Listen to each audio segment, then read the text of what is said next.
Marx was surely right when he called capitalism, almost admiringly, a machine for demolishing limits. Both communism and capitalism are materialist utopias, offering rival versions of an earthly paradise. Capitalism lures us onward like the mechanical hare before the greyhounds, insisting that the economy is infinite and sharing therefore irrelevant. American culture is so hostile to the idea of limits. Voters during the last energy shortage rejected the sweater-wearing Jimmy Carter and elected Ronald Reagan, who scoffed at conservation and told them it was still morning in America. John Steinbeck once said that socialism never took root in America because the poor see themselves not as an exploited proletariat, but as temporarily embarrassed millionaires. Steinbeck didn't say that. Hi, I'm Mike Pumphrey from Empathic Finance, helping you move from money anxiety to financial empowerment. Let's talk about what it means to be a temporarily embarrassed millionaire.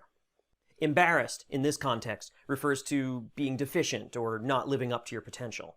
So, being a temporarily embarrassed millionaire means that you believe that you should be wealthy, that it is your destiny, but you're just not there yet. And that has big implications for the policies that we support.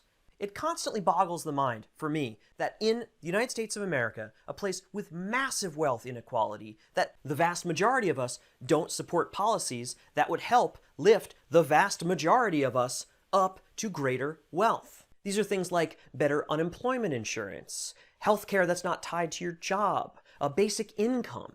These are not radical ideas, and yet they are seen as socialism. But let's not lose sight of the fact that we already have socialism, just in certain places. Socialized healthcare? For that, we have Medicare. Now, granted, it's for people 65 and older, but still, Social Security is a kind of economic benefit for all. That's a socialist policy. And I have a strong feeling that most people are really relying on their Social Security checks, especially because most of us don't have nearly enough saved up for retirement. Everyone's talking about how lockdowns cause needless suffering. But you know what I think? If we weren't so worried about our healthcare being tied to our job, we wouldn't be so worried about losing it. Also, if we had some form of universal basic income in our country, then losing our job wouldn't be so catastrophic. Call me a radical, but I find that when you're not worried about how you're going to put food on the table or whether you're going to be able to afford to stay in your home, life tends to be a little bit easier. So why isn't there widespread support?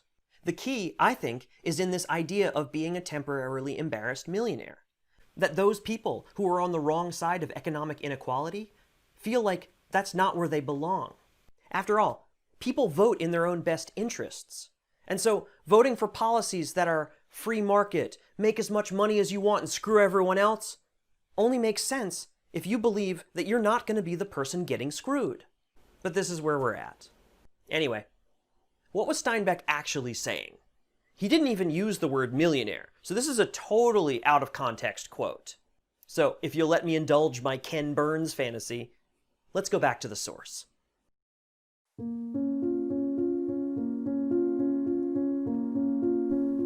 Most of the so-called communists I met were middle-class, middle-aged people playing a game of dreams. I remember a woman in easy circumstances saying to another, even more affluent, "After the revolution, even we will have more, won't we, dear?" I guess the trouble was that we didn't have any self-admitted proletarians. Everyone was a temporarily embarrassed capitalist. Maybe the communists so closely questioned by investigation committees were a danger to America, but the ones I knew, at least they claimed to be communists, couldn't have disrupted a Sunday school picnic. Besides, they were too busy fighting among themselves. Steinbeck is saying something entirely different from what Ronald Wright is saying he did. The worst you could say about the people in Steinbeck's anecdote was that they were entirely self-absorbed, and not that they didn't want to help other people because they wanted it all for themselves. Getting ahead is hard, and we could be making it easier, and we don't. It would certainly make my work as a money coach way easier if people didn't have to be so worried about losing their health care or losing their home or things like that. But because that's not the world we currently live in, we've got a lot of work to do. So let's get started.